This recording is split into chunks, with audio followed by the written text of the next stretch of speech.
성경 말씀 히브리서 10장 8절로 14절 말씀입니다.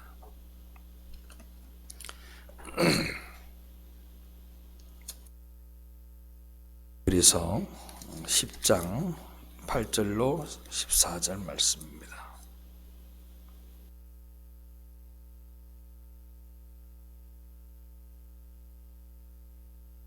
쓰면 한 절씩 교독하겠습니다. 위에 말씀하시기를 주께서는 제사와 예물과 번제와 속죄제는 원하지도 아니하고 기뻐하지도 아니하신다 하셨고 이는 다 율법을 따라 드리는 것이라.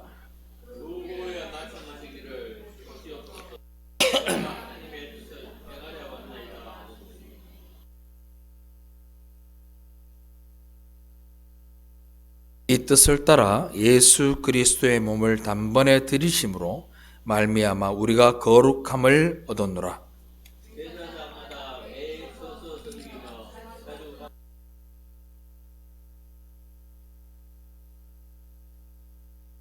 오직 그리스도는 죄를 위하여 한 영원한 제사를 드리시고 하나님 우편에 앉으사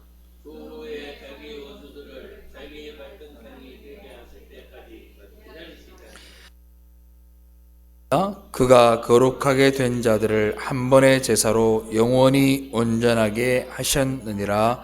아멘. 할렐루야.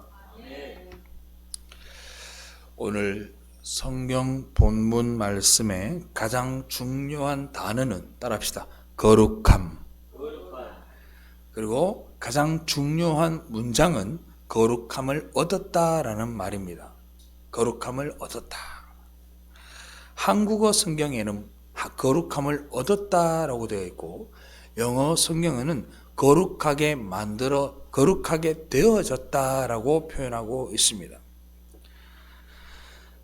즉 바꾸어 이야기하면 여러분들이 가지고 있는 그 거룩함은 여러분들의 공로가 하나도 없고 여러분들이 만든 것이 아니고 여러분들의 행위로 이루어진 것이 아니라 거저 주어진 것이라는 것을 오늘 본문은 우리에게 가르쳐 줍니다. 무엇으로 그렇게 되었느냐? 예수 그리스도의 몸이 하나님께 단번에 드려지는 제사로 말미암아 우리가 거룩함을 얻었고 그 거룩함을 성경은 온전함을 얻었다라는 말과 동일하게 이야기하고 있습니다.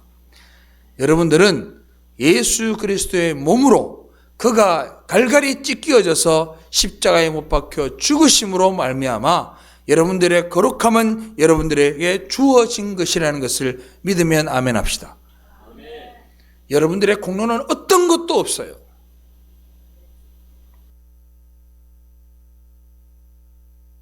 이것을 오늘 본문은 제사라고 이야기를 합니다.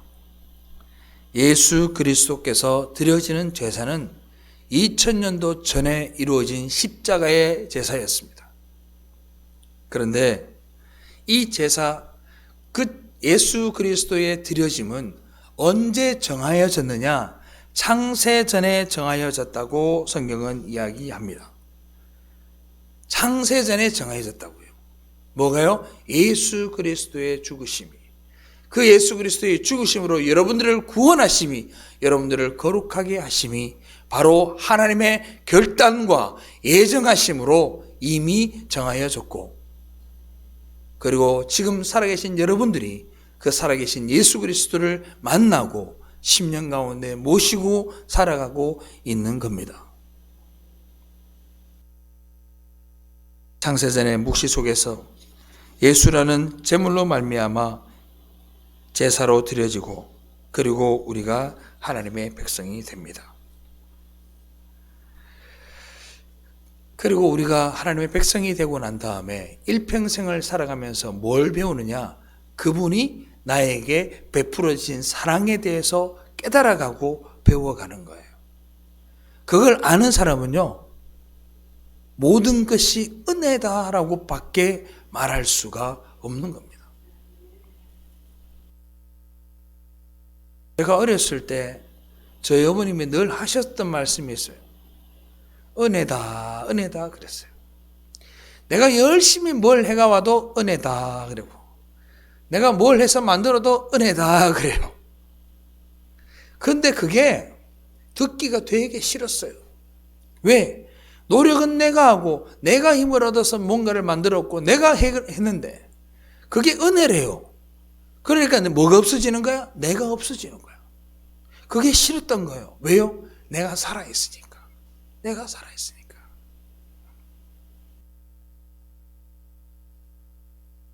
근데 그 창세전에 이미 우리가 예수의 은혜로 우리가 존재가 되었다, 구원을 받았다라고 하는 건 여러분들이 이제 하나님 곁에 갈 수 있는 사람이 되었다는 뜻이에요.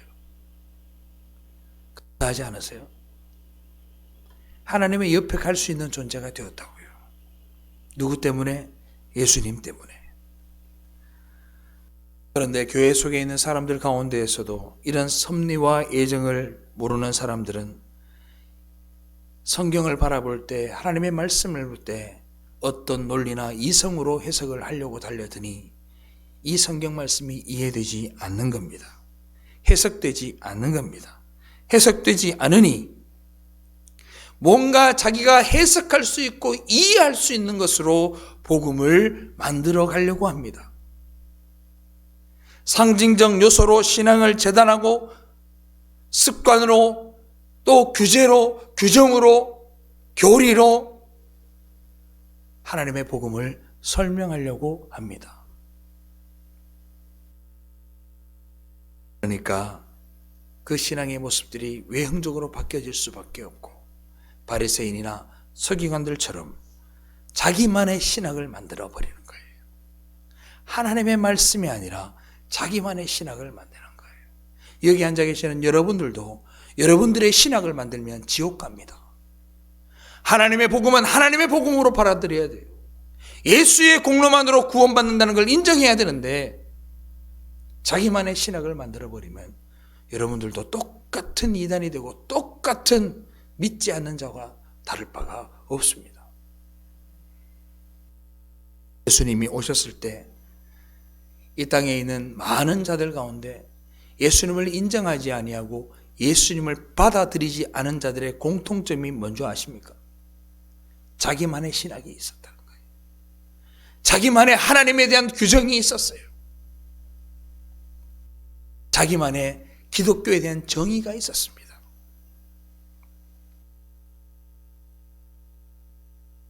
그게 외형적으로 보면 얼마나 좋아 보이는지요. 저는 TV를 통해서 교황이 바티칸에서 미사를 집전하는 걸 바라보면서 야, 교회도 저렇게 하면 참 좋겠다라는 생각을 한 적이 있습니다. 이유는 뭐냐? 너무나 성스러워 보였습니다. 너무나 거룩해 보였습니다. 모든 성도들이 교황을 바라보는 눈이 마치 하나님을 보듯 봅니다. 교회도 저러하면 좋겠다라고 생각한 적이 있습니다. 그런데 왜 그렇게 되었을까요? 자기들만 알 수 있는 금송아지가 바로 종교의 모습으로 바뀌어져 왔기 때문입니다.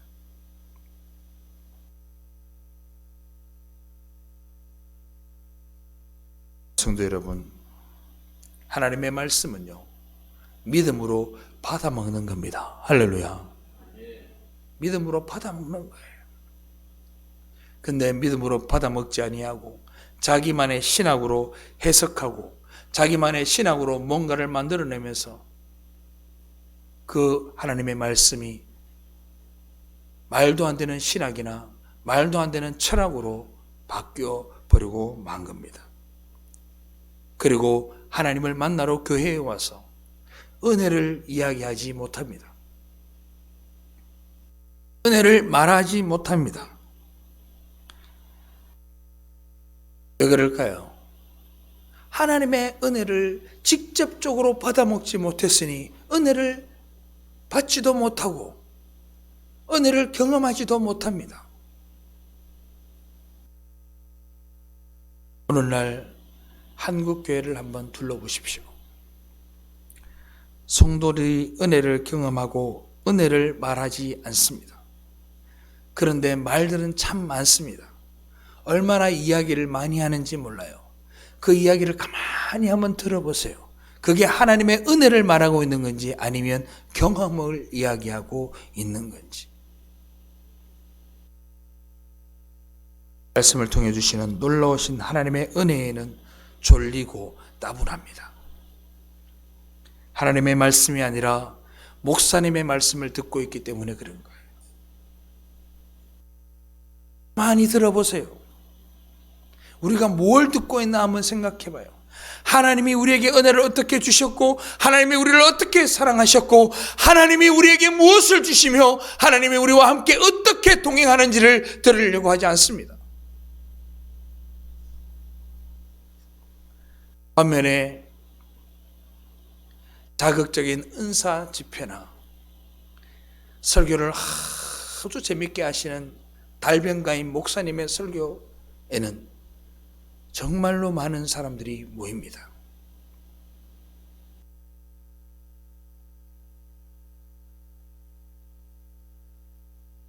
과거에는 말씀을 사모하는 사람들이 참 많았던 것 같습니다.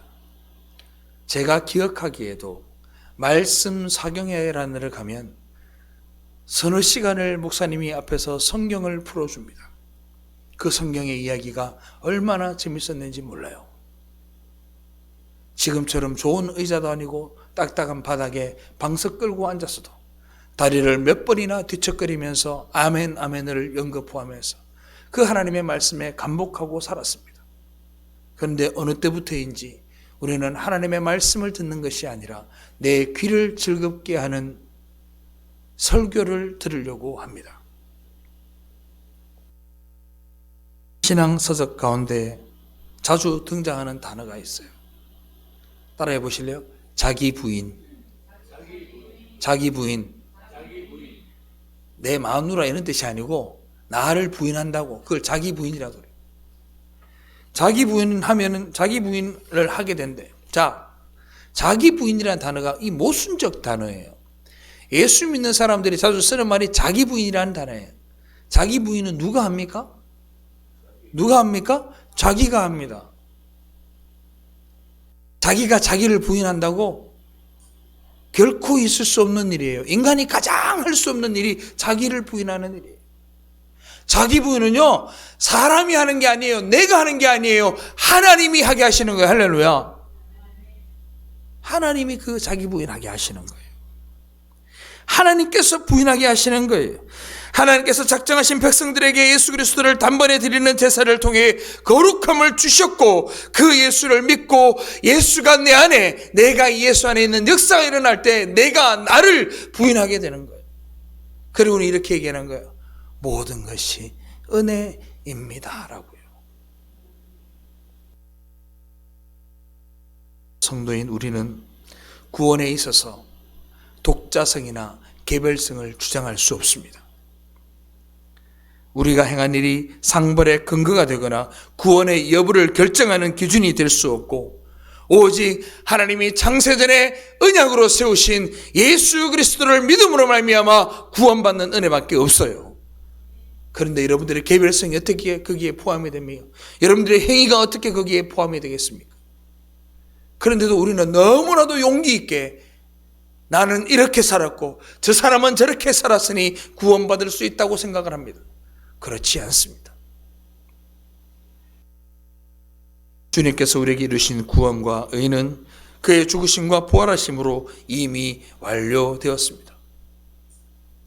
그렇기 때문에 우리는 나라는 존재를 주장할 수가 없어요. 할렐루야. 예수 믿느냐 안 믿느냐는 뭘로 할 수 있느냐? 나를 드러내면 그 사람은 아직 예수 믿지 못한 거예요. 내가 죽어야 돼요. 내가 죽는 거예요. 그냥 나를 주장할 수 없고 나 중심으로 살아갈 수 없고 나 자신이 살아있는 것을 거부하게 됩니다. 하나님의 구원은 다시 폐하여질 수 없어요. 번복될 수 없다 이 말입니다. 그리스도의 십자가의 공로는 결코 사라지지 않습니다. 여러분들이 예수를 믿었다면, 여러분들이 하나님이 하나님의 은혜로 말미암아 여러분들이 선택받아 구원을 받았다면 그 구원은 다시 번복되지 않습니다. 믿으면 아멘.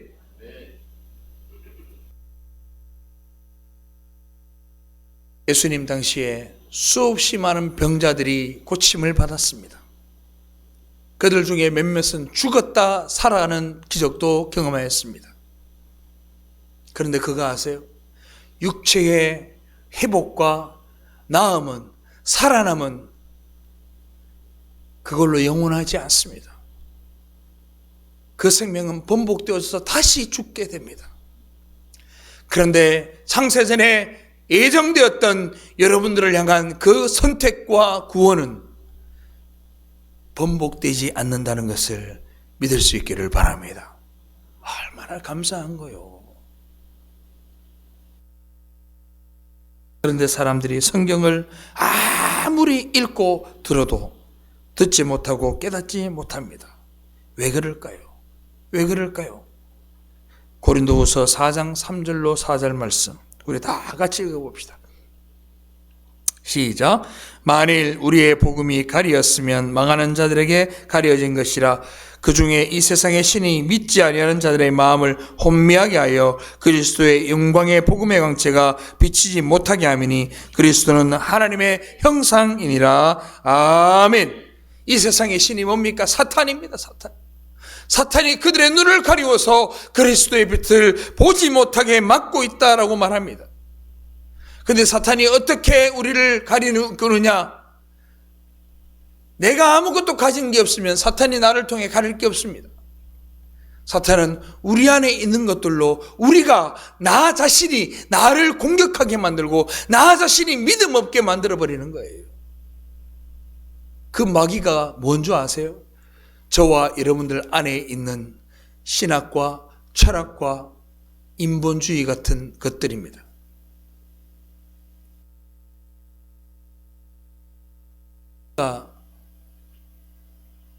어떻게 생겼느냐? 형상을 만들어내기 위해서 어릴 때부터 제가 많이 봐왔던 마귀의 형상은 머리에 뭐가 있고 뿔이 있고 입에서는 피가 나오고 송곳니는 뾰족하고 꽁지에 화살표 꼬리가 있는 그 그림이 마귀의 그림이었습니다. 또 때로는 절에 가면 입구에 뭐가 있죠? 4대 천왕이라고 있죠. 그런 얼굴이 마귀의 모습이 아닐까 상상하기도 했었습니다. 그런데 그 마귀들보다 더 무서운 마귀가 우리 안에 있는 거예요. 믿지 않는 자들의 마음에 있다는 거예요. 예수를 알지 못하게 하는 마귀가 가장 무서운 마귀예요. 할렐루야.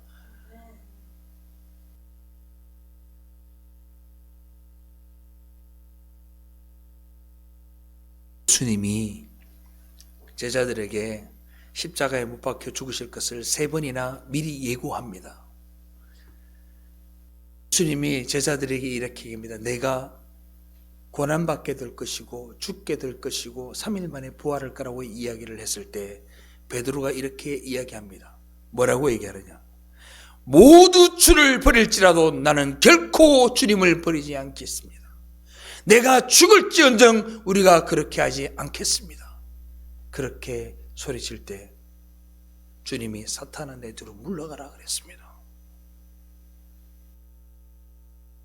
해석하면요 이런 거예요. 예수님 절대 내가 끌려가게 놔두지 않습니다. 누가 예수님을 팔아먹다니요? 절대 그렇게 할 수 없습니다. 내가 막아보겠습니다. 우리 주님 걱정하지 마십시오. 우리가 힘내서 주님을 막아볼게요. 이러고 있는 거예요. 얼마나 의리 있는 사람입니까? 그렇지 않아요? 여러분들은 여러분들 주위에 그런 사람이 단 한 명이라도 있나요? 얼마나 의리 있는 거예요. 그런데 그게 인본주의고 그게 마귀가 하는 일입니다. 예수 그리스도는 죽으셔야 여러분들이 구원받는 거예요. 가룟 유다가 예수를 팝니다. 열심당원이었습니다. 애국자였습니다. 어쨌든 이 이스라엘이 로마로부터 독립하여 메시아의 놀라운 은혜로 말미암아 이 나라가 다윗의 영광을 다시 찾는데 온 힘을 다하였던 열심당원이었습니다. 그런데 그 가룟 유다가 예수를 팔아버립니다. 예수를 팔면서 무슨 생각을 했을까요? 가룟 유다는 봤습니다. 예수님이 무리를 걸으시는 것도, 보리떡 5개와 물고기 2마리로 500명을 먹이시고 5,000명을 먹이시는 것도 다 보았습니다. 설마 이렇게 팔아도 정말 예수님이 잡혀가실까? 정말 그렇게 죽으실까? 생각하지 않았겠어요? 그런데 가룟 유다가 판 대로, 주님이 말씀하신 대로 주님은 죽으셨고 꿈에 머물렀습니다. 그때 어때요? 가룟 유다가 양심의 가책을 느끼기 시작합니다. 어마어마한 죄를 지은 것을 본인이 알게 됩니다. 그러나 하나님 앞에 회개할 생각은 아니하고 그는 자기만의 생각으로, 자기만의 신학으로, 자기만의 철학으로 모든 책임을 지고 스스로 목숨을 끊어버립니다. 이게 마귀가 하는 일입니다. 여러분들의 마음을 공격해서 하나님을 믿고 하나님의 뜻을 생각하는 것이 아니라 내 생각대로 한다고요. 내 생각대로. 저도 무언가를 하면서 많은 생각을 합니다. 하나님, 지금 제가 하고 있는 일이 정말 하나님이 기뻐하시는 뜻일까요? 정말 하나님의 뜻대로 살아가는 것이 무엇일까요? 저도 수없이 물어갑니다. 만약에 우리 가운데 두 가지의 마음이 충돌한다면 하나님의 음성을 들을 수 있기를 주님의 이름으로 축원합니다. 저의 삶은요, 날마다 죽고 날마다 사는 삶입니다. 내 안에서 내라는, 나 자신이라는 이 존재가 꿈틀거리고 막 일어나려고 막 솟아져 나올 때마다 우리는 예수 그리스도의 보혈로 그 나를 자꾸 죽이는 거예요. 내가 나를 죽여야 여러분들이 살고, 할렐루야. 날마다 살고 날마다 죽는 존재가 바로 성도의 삶이에요. 그런데요, 믿지 아니하는 불신자의 삶은요, 그냥 날마다 내가 살아있으니 그들이 죽는 겁니다. 좀 더 쉽게 말하면 이런 거예요. 이거는 내가 했고, 이것도 내가 했고, 이것도 내가 했고, 이것도 내가 만들었고. 그렇게 하는 것은 내가 날마다 사는 것이고, 주님, 나는 아무것도 아닙니다. 오직 그리스도의 보혈의 능력으로 내가 이렇게 한 겁니다 라고 고백하는 건 내가 죽는 거예요. 할렐루야. 그게 하나님께 영광 돌리는 삶이에요. 그래서 오늘 본문에 보면 우리는 한 번의 제사로 영원히 온전하게 되었다라고 말합니다. 그리고 우리는 거룩함을 얻었다라고 하는 거예요. 거룩함을 얻었다 그렇게 말합니다.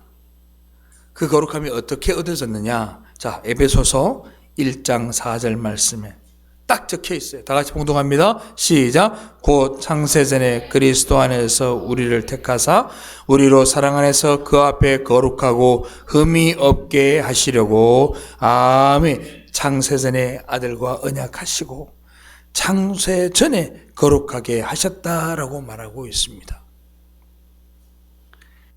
그 거룩함을 지금 여러분이 얻은 거예요. 할렐루야.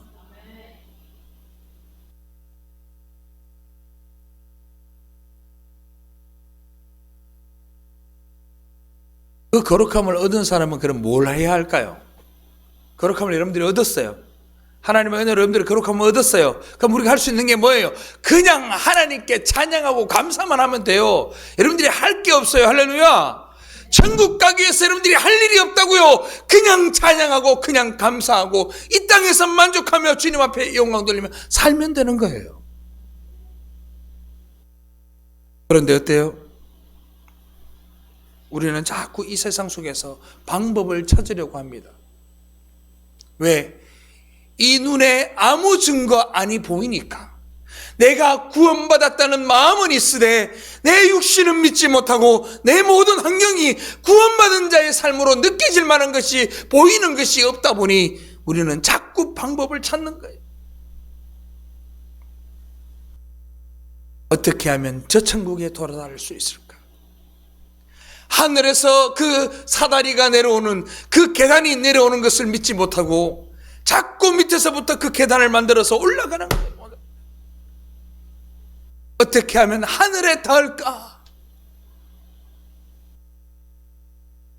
어떻게 하면 성숙한 삶을 살 수 있을까? 어떻게 하면 복을 받을 수 있을까? 어떻게 하면 다른 사람들에게 타의 모범이 되는 삶을 살 수 있을까? 어떻게 하면 교회에서 직분을 가지고 더 봉사할 수 있을까? 비법과 비결을 찾으려고 합니다. 설교 소재로 얼마나 좋은 존재예요. 얼마나 좋은 소재입니까? 설교 소재로요, 이것보다 좋은 게 없어요. 여러분들 성숙한 인생을 사십시오. 그래야 하나님께서 여러분들의 삶을 보고 이 교회를 얼마나 좋은 설교 소재예요. 신학의 덫이에요. 나만의 신학. 이 땅에서의 신학의 덫이에요. 그게 얼마나 무서운 줄 아세요? 한 나라를 망하게 해요. 몇몇 잘못된 종교 지도자들의 잘못된 신학이 한 나라를 망하게 한다고요. 사무엘서에 가면 어떤 일이 벌어지냐면 블레셋과 이스라엘이 전쟁을 합니다. 엘리가 살아있을 때 홈니와 비느하스라는 이 두 아들이 어떻게 하느냐, 블레셋과 전쟁을 하다 보니까 이거 큰일 났단 말이지. 블레셋이 장대하고 덩치가 큰 가드 사람들이잖아요. 그러니까 전쟁을 치려고 이스라엘은 에베네셀에 진을 치고 블레셋은 맞은편에 진을 딱 치고 있는데 이제 큰일 난 거야. 그러니까 홈니와 비느하스가 뭘 들고 옵니까? 바로 하나님의 법궤를 그 전쟁터에 들고 옵니다.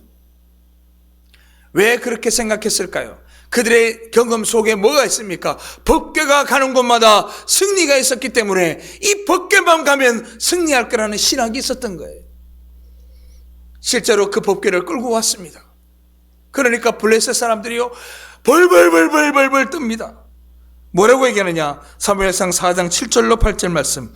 블레셋 사람이 두려워하여 이르되 신이 진영에 이르렀다 하고, 또 이르되 우리에게 화로다. 전날에는 이런 일이 없었도다. 우리에게 화로다. 누가 우리를 이 능한 신들의 손에서 건지리요? 그들은 광야에서 여러 가지 재앙으로 애굽인을 친 신들이었더라. 아멘. 블레셋도 하는 거예요. 이 하나님의 법궤가 무슨 일을 했는지, 하나님이 무슨 일을 했는지 알고 있었던 거예요. 그런데 블레셋 사람들은 하나님을 보지 않았습니다. 법궤가 했다고 생각한 거예요. 그런데 똑같은 생각이 홈니와 비느하스의 신학 가운데 있었고, 마귀는 그것을 이용해서 법궤를 가지고 오게 만듭니다. 그 결과 어떻게 됐게요? 두려워하던 이들이 싸워보니 누가 이겼어요? 블레셋 사람들이 이겨버리고 법궤도 뺏겨버리고 홈니와 비느하스는 그 자리에서 죽고맙니다.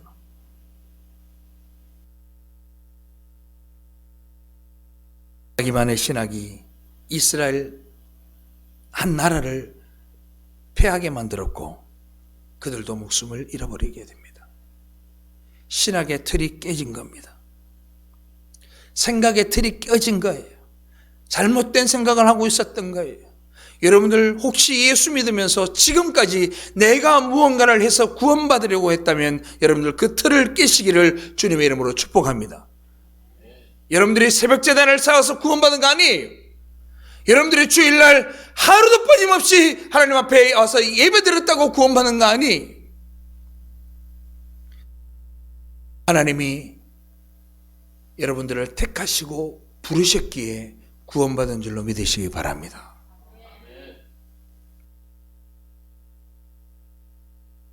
그럴 때 제일 좋아하는 장난감이 뭐였냐면 전투기 장난감이었습니다. 물론 형편이 없어서 많이 사지는 못했습니다만은 제가 어릴 때 기억에 F4 팬텀이라는 그 비행기를 정말 좋아했었습니다.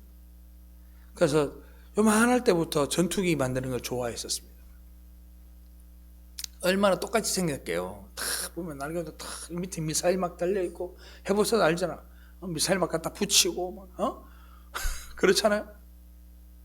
다 똑같이 생겼어. 사진으로 찍어놓으면 전투기인지 뭐 어떻게 장난감인지 어떻게 알 거야. 그런데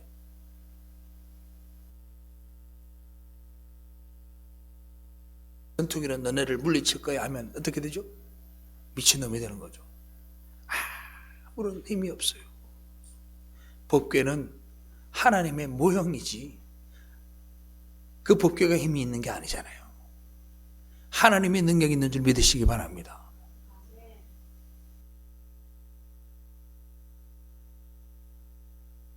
저는 교회 내에서도 이런 일이 일어나고 있다는 겁니다. 자꾸 비법을 찾으려고 해요. 비결을 찾으려고 해요. 마치 무당에 가서 부적이라도 하나 받을 것처럼 교회에 와서 자꾸 비법을 찾으려고 해요. 그리고는 목사님한테 물어요. 목사님, 이 일을 어떻게 해결하면 좋겠습니까? 금식하십시오. 장로님, 이 일이 있는데 이렇게 어려운 일인데 어떻게 하면 좋겠어요? 그 장로님은 이렇게 얘기합니다. 내가 금식을 일주일 했더니 하나님이 문제를 해결해 줍니다. 이렇게 얘기합니다. 그걸 들은 집사님은 그 문제를 해결받고 난 다음에 자기 아들에게 얘기합니다. 정말 어려운 시험을 앞두고 있는데 이렇게 얘기합니다. 시험보다 기도했더니 하나님이 해결해 주더라. 저녁마다 철야해봐라. 이렇게 얘기를 합니다. 성도 여러분, 교회는 비법 찾는 곳이 아닙니다. 교회는 예수 그리스도를 믿은 자들이 하나님께 영광 돌리러 오는 곳인 줄 믿으시기 바랍니다. 교회에는 비법과 비결이 없어요. 그냥 감내하세요. 기도로 버티시는 거예요. 어려운 일 당할 수 있습니다. 어려운 일 당할 때 나의 믿음 적으나 의지할 곳은 주님밖에 없어요. 주님밖에. 그냥 우리가 주님 앞에서 우는 거예요. 아프면 하나님 앞에 가서 막 울고, 힘들면 주님 앞에 가서 울고, 어려우면 주님 앞에 가서 울고, 아파도 주님 앞에서 우는 거예요. 그게 다예요. 내가 할 수 있는 게. 그런데 우리는 이 안 되는 일들을 자꾸 만들어내려고 합니다. 제가 예전에 신학교에서 체프를 들을 때 했는데, 저기 경북에 있는 모 교회 목사님이 그 교회, 그 신학교에 설교하러 오셔서 이런 이야기를 합니다. 자기가 전도사 때 개척을 해서 목회를 하다 보니까 도저히 공부할 시간이 없더래요. 그래서 강도사 고시를 치려고 하는데 공부를 한 개도 못했대요. 책 한 자를 못 봤대요. 그래서 가면서 가기 전날 하나님 앞에 철야를 했대요. 교회에서. 하나님, 내가 공부를 하지 못했으니 하나님 내 인생을 책임주옵소서. 간절하게 기도하고 갔더니 시험장에 딱 들어서 시험을 치는데 하나님이 그 눈앞에 답안지를 다 보여주더라고 설교를 하는 겁니다. 마귀가 하는 짓입니다. 마귀가 하는 짓이에요. 여러분, 공부를 안 했어요. 시험을 마주했어요. 공부 안 한 대가로 빵점 맞아서 그걸 내고 마음에 생각하는 거예요. 내가 불성실했구나. 내가 열심히 해서 다음에는 꼭 시험을 잘 쳐야 되겠다라고 생각하는 사람이 나쁜 놈이요. 아니면 하나님 앞에 가서 철야해서 하나님, 내가 공부하지 못했으니 시험을 잘 치게 해달라고 외치는 자가 나쁜 놈이요. 하나님이 볼 때는 뒤에 놈이 훨씬 나쁜 놈이요. 아시겠어요? 아멘입니까? 참, 나는 진짜 보면 안타까워요. 어떻게 강단에서 그런 설교를 해. 성도 죽이기 딱 좋은 목사예요, 그 사람. 이런 생각을 가지고 있는 자들이 누구였냐? 바로 바리새인들이었어요. 주님이 뭐라 그래요? 독사의 자식들이라고 그랬습니다. 독사의 새끼라고 그랬습니다.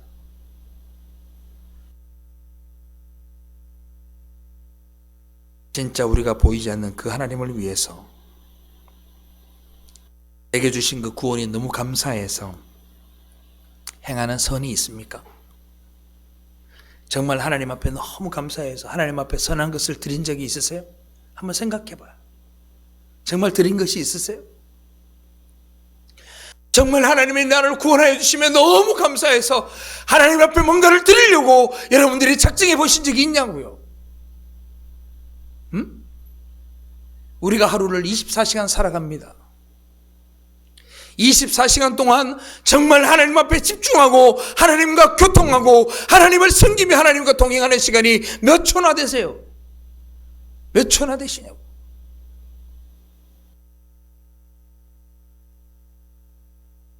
그러면서 우리는 이렇게 얘기합니다.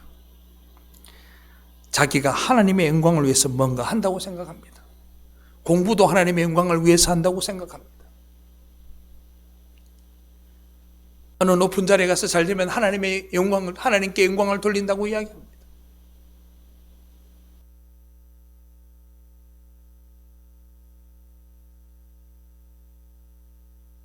이제 그래야만 될 것 같거든요. 그리고 목사들은 어떻게 합니까? 그들의 흥을 돋구어야 됩니다. 그래야 교회가 잘 성장하기 때문입니다. 여러분들에게 자꾸 경계를 해주고 여러분들이 하는 게 맞다고 얘기를 해줘야 됩니다. 그래야 여러분들이 교회에 헌신을 하고 헌금을 하고 이 교회를 위해서 충성하기 때문에 그렇게 합니다. 그런데 여러분들 저는 여러분들에게 이렇게 말하고 싶어요. 그걸로 구원 못 받습니다. 구원 받으십시오. 예수 믿는 것이 먼저입니다.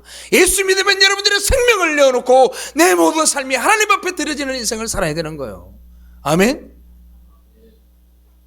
그런데 우리는 자꾸 비법과 비결을 통해 예수를 믿으려고 해요.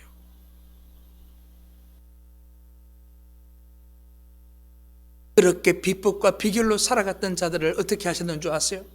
그들의 존재를 완전히 바꾸어 놓으셨습니다. 존재가 바뀐다는 건 뭐냐면 성경에서는 뭘로 표현하냐? 이름을 바꾸어 버립니다. 아브라함을 아브라함, 열국의 아버지라는 이름으로 바꾸었습니다. 사례를 사라라, 열국의 엄이라는 이름으로 바꾸어 주셨습니다. 야가 빠지고 강도의 삶을 살았던 야곱을 이스라엘, 하나님의 백성이라는 이름으로 바꾸어 주셨습니다. 성경 속에서 여러분들은 많은 이름을 보았습니다.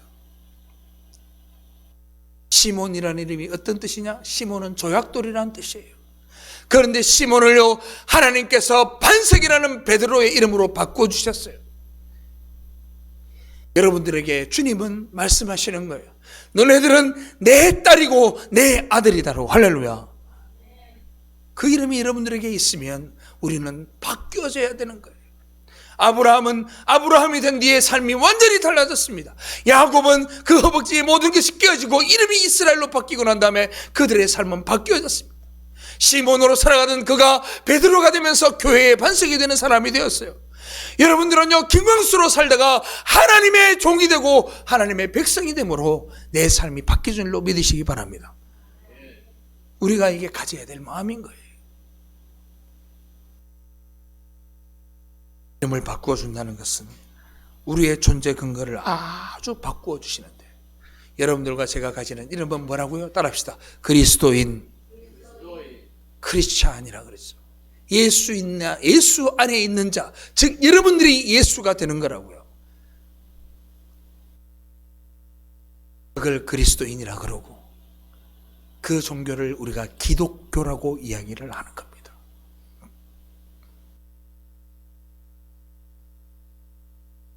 이 앞에 서 있는 김광수 같은 사람을 부르실 이유가 전혀 없으세요.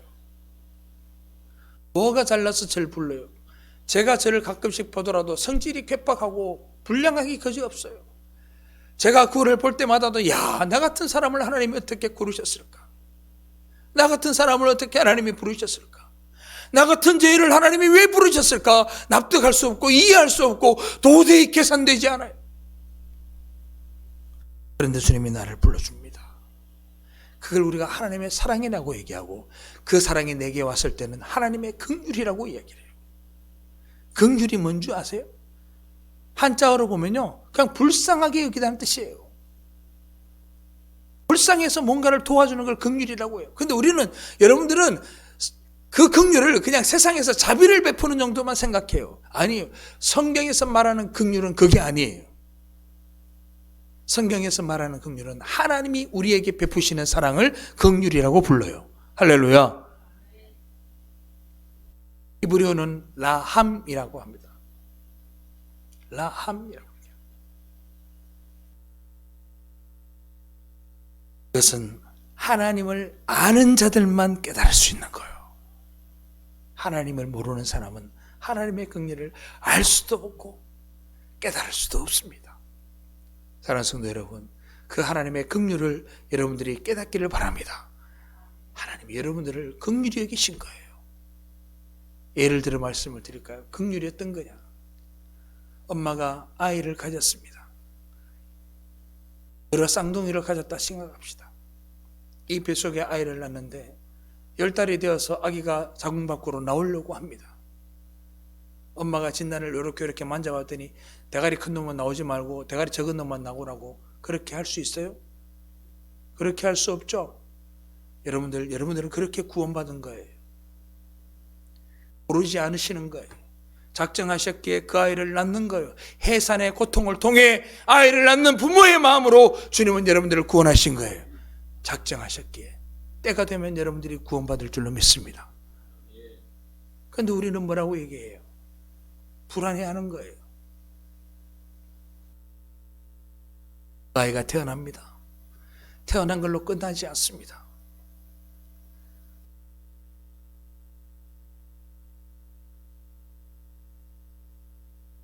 젖을 먹입니다. 젖 먹으면서 오줌을 싸도 이쁘다 그럽니다. 똥을 싸도 이쁘다 그럽니다. 손가락 하나만 꼼지락거려도 그 아이가 그렇게 사랑스럽습니다. 어떤 아이가 어느 날 눈을 뜨고 아빠와 눈을 마주칩니다. 아빠는 자지르듯 좋아합니다. 그게 하나님의 사랑이라고요. 그런데 우리가 그런 구원을 경험하고서도 뭐라고 얘기하느냐?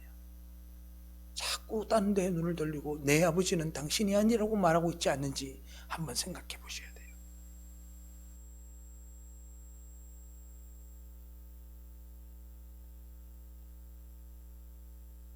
섬기는 것 같지만 여러분들이 섬기는 게 아닙니다. 하나님이 여러분들을 서비스하고 있는 거예요. 먹이고 입히고 재우고 안아주고 사랑해주고 보듬어주고 있다고요. 세상의 기준으로 그리스도인의 삶을 측량하거나 재단하거나 정죄하지 마십시오. 판단하지 마십시오. 선악은 우리가 판단하는 게 아닙니다. 선악은 하나님이 판단하시고 우리 모두는 하나님의 긍휼로 구원받은 자들이지 여러분들의 선악으로 구원받은 것이 아닙니다. 그러니 우리가 누구를 정죄할 수 있어요? 누가 누구에게 맞다 틀렸다를 말할 수 있냐고요. 오직 하나님께 감사와 영광만 돌릴 뿐입니다. 내가 한다 생각하지 마십시오. 우리에게 부어진 이 거룩함은 하나님께서 선물로 주으시고 거저 주신 것이라는 것을 잊지 말고 주님께 완전히 귀속되어져서 주님의 이름으로 하루하루를 살아갈 수 있기를 주님의 이름으로 축원합니다. 기도합시다.